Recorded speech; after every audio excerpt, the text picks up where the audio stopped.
noonu parce que buñ dégloo Abou moom la mu jàpp mooy ni gaañu moom dañoo sanctionné mais xëy na ubbeeku woon ci xam ñan la mais wax nga sànq Sonko gagné te boo jëlee coalition Yewwi Askan Wi quand même bokk na ci leader yi gën a bàyyee xel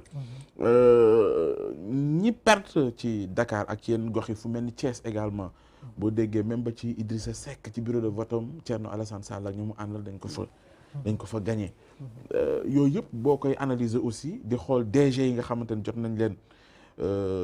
nañ leen investir moo xam Médina moo xam boo jëlee Derklé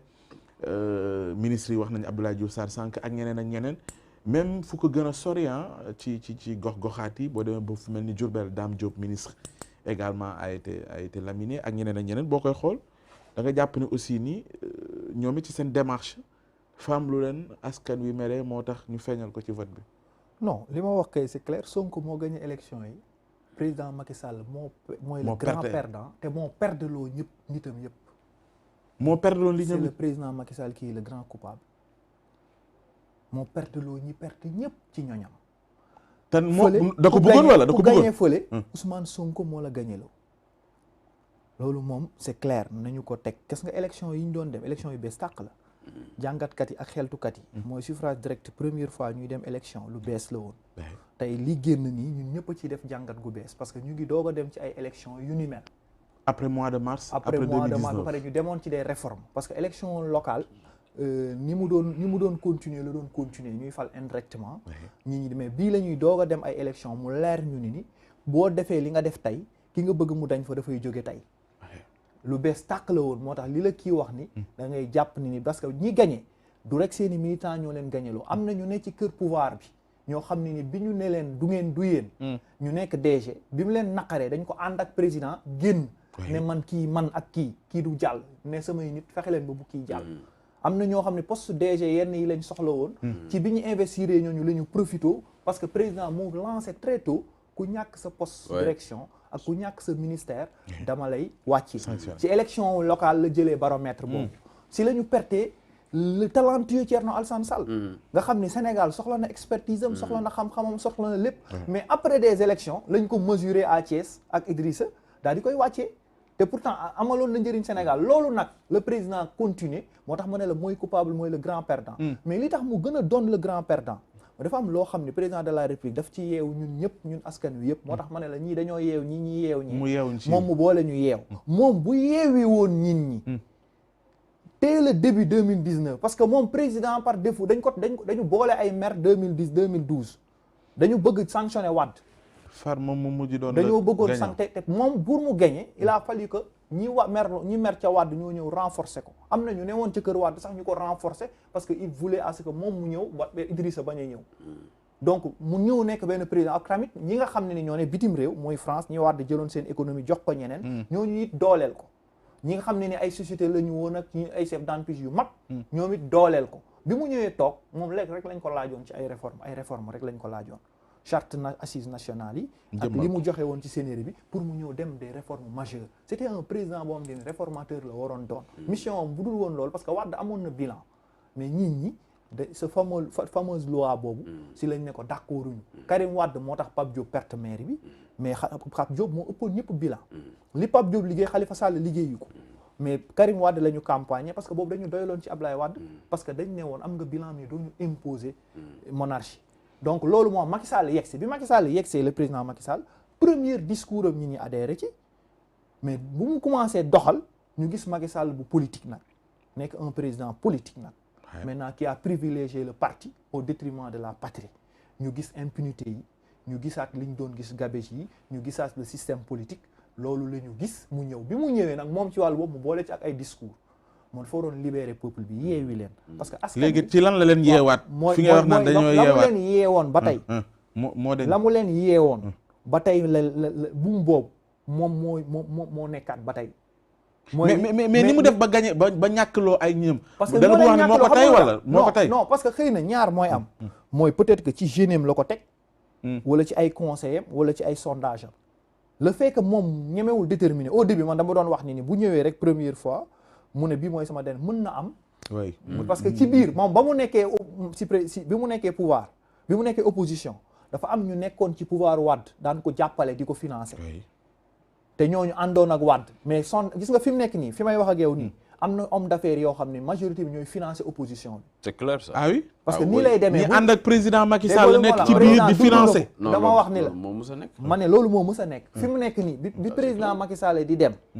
bi président Macky Sall di dem parce que en 2007 bi Idrissa nekkee dans de bonne posture de grands hommes d'affaires ñëwoon nañu jàppale ko 2019 bii rek bi sondage yi baaxee. entre bi ñuy waaj a départ gars yi ñu bëri ñëw nañ indi moyen pour jàppale parce que dafa am ñoom loolu la ñuy liggéey. dañuy def ay placement. ñooñu ñoo am doole ñooñooy milliardaires yi ñoo téye monopole yi. ñooñu ñoo bañ industrie am. ñooñu ñoo jël le secteur distribution. ñooñu ñoo nekk ci secteur pétrolier bi di jël commission yi. ñooñu ñoo nekk ay patron de presse ñoo financé ay nit ñu ubbi leen presse. mooy entourage boobu ñu dul gis. mooy lobby économique boobu nga xam ne bu sénégalaise bi. ñooñu di entretenir parfois ay nit ci biir pour ñu dem jëlali leen pouvoir bi pour ñu yokk seen économie. ñooñu nga xam ne ni tey ñooñu la ñooñu tey ñoo nekkoon ci biir Wade bi ñu xoolee données yi bi Wade commencé leen xeex ñu dem jàpp jox ko. ci biir ñooñu nag am na ñu mu ci yoroon ci gouvernement am il fallait qu'il se débarrasse bi muy doog a ñëw 2019 bañ ñooñu aussi profito di waajal keneen ci biti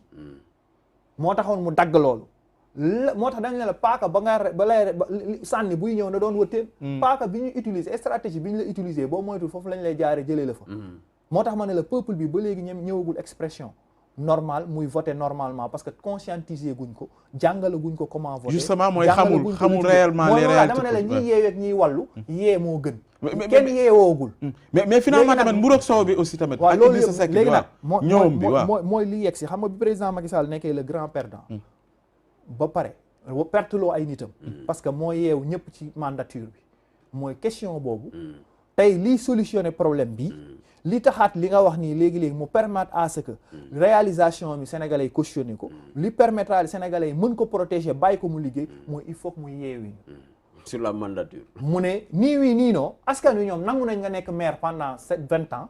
nangu na te doonte baaxul nangu nañu nga nekk député pendant 25 ans 30 ans mais pour le question si élection présidentielle nangu wuñ ko kon bu ñu génnee résultat yi bu génnee ba mu xam li xew yëpp war nañ ko mën a xaar mu àddu ci mu leeral position mais moom kay bu mu ne ni bu ko sax ay experts yi parce que comme Mahmoud Saleh ki nga gën a jege moom ci bi mu génnee rëccale na wax ko ca Mbuur ne fii moo tax ñuy déterminer wu pour xam ndax problème bu mandaté parce que ñii jàpp nañu ngemb te chef d'écurie bi Ousmane Sonko moo téye ngemb li nañ ko nangul te du ko bàyyi jàpp nañu ngemb lan moo des ñu ngi ci wetu saaku yi 2000 législatif yi lañ leen di pousse ci wetu saaku yi bu ñu góorgóorluwul balaa 2024 ginnaaw saaku yi boo moytu jëli am wala mu am foofu ñii jàpp nañu ngemb parce que li ñu téye duñ ko bàyyi te renforcer nañ leen parce que maires yi ñu gagné tous les maires yi ma xamal la ko nag opposition bi mu gagné mooy trésor pour de guerre la ils viennent de prendre des trésors de guerre moo tax askan wi fal buñ demee ba ca kanam buñ dawalee 6 mois dinañ comprendre pourtant ma loolu la léegi nag moo tax ma ne la parce que xam dund nañ ko looloo tax ma ne la ñoom ñi ñëw nag jàpp léegi nag li xew grand perdant bi nga xam ne mooy Macky Sall le grand gagnant muy Ousmane Sonko parce que mois de mars Ousmane Sonko a organisé une résistance l'État a reculé loolu pour la première fois de l'histoire capitalisation mu capitaliser ko gis nga ñi demoon di seeti ji Ousmane Sonko capitulé bi mu amee problème privé bi mu amee dama def benn discours ma ne ko leader yi ñëw di la seet si ñëwuñu ndax dañ lay jàppale mais dañoo ñëw di piis sa njaboot parce que jàpp nañu dañ lay jàpp majorité bi buñ sañoon nga dugg pour que ñu capitaliser sa njaboot ah oui mais Ousmane a réussi la résistance parce que Ousmane Sonko dès le départ a institutionnalisé un discours violent ah oui parce que discours bi mu wane mooy bu xale yi bëgg parce que da nga wax ni ay Sonko dormant dafa am ay Sonko tout le Sénégal dans chaque maison dans chaque famille dans les garages dans tout dafa am ay Sonko yu am yu leen metti dañuy ñëw taxaw exprimer wu ko di Sonko ñëwee dafa indi style bu bees discours bu bees gis nga boo xoolee les grands hommes ay discours comme De Gaulle ci ay communication la ñu récupéré waat Churchill loolu la ko waxoon ci communication la jaare ba récupéré waat France ba bi mu yegsee français yi ko génnee woon ñoo ko doon xaar alors qu'il était à Londres alors que mu ngi nekk à Londres par Ousmane loolu la réussir ñi nga naan Thomas Sankaris ñi naan la ay Jaïs Ousmane bi mu yegsee dafa indi loolu président Macky Sall mu ngi ko mënoon gagné ci bi nga xam ne ni waxoon na ni bi mooy sama dernier mandat boobu la doon nekk benn nit boo xam ne dafay incarner lu mel